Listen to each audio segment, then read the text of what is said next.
Assalamualaikum warahmatullahi wabarakatuh. Sebelum saya membahas materi tentang pengelolaan lingkungan belajar di daerah sekitar saya, terlebih dahulu perkenalkan, nama saya Rusmalia dari Universitas Lambung Mangkurat, Fakultas Keguruan dan Ilmu Pendidikan, Program Studi PG PAUD.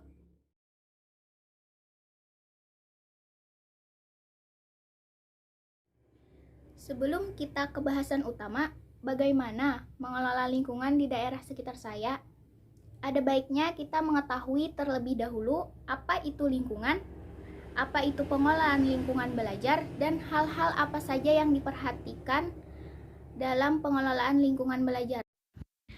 Pengertian lingkungan.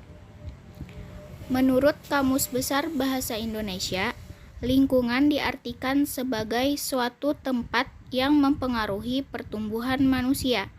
Sedangkan menurut Kamus Besar Bahasa Inggris, dari kata environment diartikan sebagai sesuatu yang berhubungan dengan lingkungan atau suasana.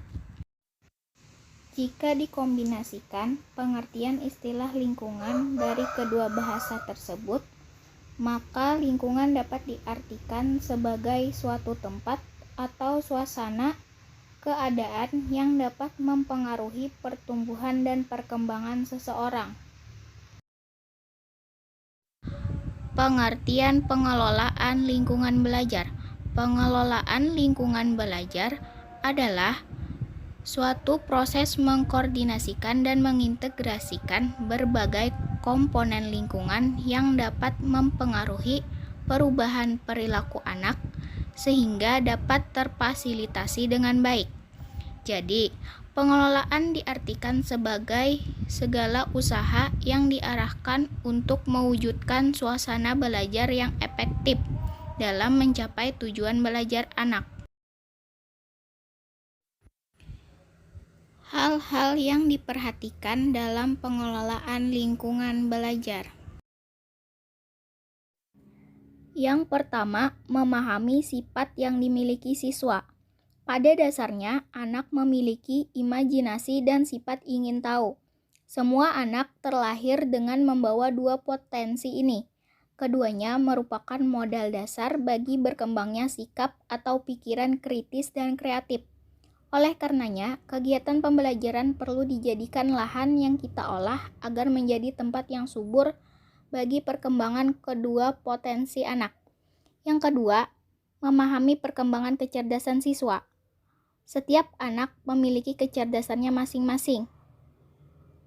Yang ketiga, mengenal siswa secara perorangan. Para siswa berasal dari lingkungan keluarga yang bervariasi dan memiliki kemampuan yang berbeda. Dalam PAIKEM, perbedaan individual perlu diperhatikan dan harus tercermin dalam kegiatan pembelajaran. Semua siswa dalam kelas tidak selalu mengerjakan kegiatan yang sama, melainkan berbeda sesuai dengan kecepatan belajarnya. Yang keempat, memanfaatkan perilaku siswa dalam pengorganisasian belajar. Sebagai makhluk sosial, anak sejak kecil secara alami bermain berpasangan atau berkelompok dalam bermain. Perilaku ini dapat dimanfaatkan dalam pengorganisasian belajar. Yang kelima, mengembangkan kemampuan berpikir kritis, kreatif, dan kemampuan memecahkan masalah. Yang keenam, mengembangkan ruang kelas sebagai lingkungan belajar yang menarik. Ruang kelas yang menarik merupakan hal yang sangat disarankan dalam PAIKEM. Hasil pekerjaan siswa sebaiknya dipajangkan untuk memenuhi ruang kelas. Selain itu, hasil pekerjaan yang dipajangkan diharapkan memotivasi siswa untuk bekerja lebih baik dan menimbulkan inspirasi bagi siswa lain. Yang ketujuh, memanfaatkan lingkungan sebagai sumber belajar. Lingkungan, fisik, sosial, dan budaya merupakan sumber yang sangat kaya untuk bahan belajar siswa. Lingkungan dapat berperan sebagai media belajar dan objek kajian. Penggunaan lingkungan sebagai sumber belajar sering membuat siswa merasa senang dalam belajar. Yang kedelapan, memberikan umpan balik yang baik untuk meningkatkan kegiatan belajar. Pemberian umpan balik feedback dari guru kepada siswa merupakan salah satu bentuk interaksi antara guru dan siswa. Umpan balik hendaknya lebih banyak mengungkapkan kekuatan daripada kelemahan siswa. Selain itu, cara memberikan umpan balik pun harus secara santun. Hal ini dimaksudkan agar siswa lebih percaya diri dalam menghadapi tugas-tugas belajar selanjutnya. Yang kesembilan, membedakan antara aktif fisik dengan aktif mental. Yang kesepuluh, pengelolaan kelas. Karena pengelolaan kelas yang efektif adalah syarat bagi pengajaran yang efektif.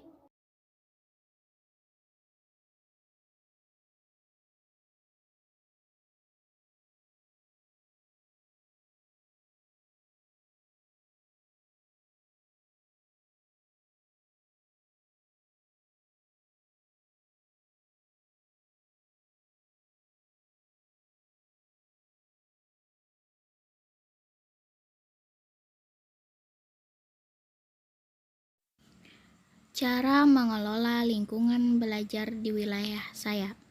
Sebelumnya, kita harus memahami terlebih dahulu karakteristik lingkungan sekitar dan kondisi lingkungan sekitar, serta sarana dan prasarana yang dimiliki, dan yang terpenting, sesuai dengan dana yang ada. Seorang guru harus bisa mengelola lingkungan belajar. Bagaimanapun keadaannya, banyak cara yang bisa dilakukan. Hal-hal yang bisa dilakukan guru untuk mengelola lingkungan belajar di daerah seperti yang disebutkan sebelumnya. Yang pertama, menggunakan peralatan atau media belajar yang ada. Walaupun menggunakan media yang ada, namun tetap memperhatikan kebutuhan anak itu sendiri. Apa yang dibutuhkan anak tetap diprioritaskan agar aspek perkembangan anak berkembang dengan baik. Di sini juga kekreatifan guru dalam mengelolanya, walaupun dengan alat yang seadanya. Yang kedua, membuat sendiri media pembelajaran sebagai sarana bermain anak. Solusi kedua yang bisa dilakukan karena keterbatasan dana dan alat bermain atau media bermain adalah dengan membuat sendiri media pembelajarannya dengan menggunakan bahan-bahan yang murah dan tentunya lebih aman karena pembuatannya dari bahan-bahan alami. Yang ketiga, pengelolaan kelas yang disesuaikan. Pengelolaan kelas bisa dikondisikan dengan ruangan kelas yang tersedia. Karena yang tersedia masih sedikit, bisa dengan memberi sekat pembagi untuk pembatas kelas atau dengan solusi bergantian berkegiatan di dalam kelas dengan di luar kelas. Yang keempat, menghias kelas sekreatif mungkin. Menghias kelas bisa dilakukan guru-guru dengan menggunakan bahan yang sederhana dan dilakukan dengan kreatif agar lingkungan belajar jadi menarik, indah, dan membuat anak senang. Cat-cat dinding juga mempengaruhi pencahayaan dan suasana yang terlihat ketika sedang berada di dalam kelas serta mempengaruhi mood belajar anak.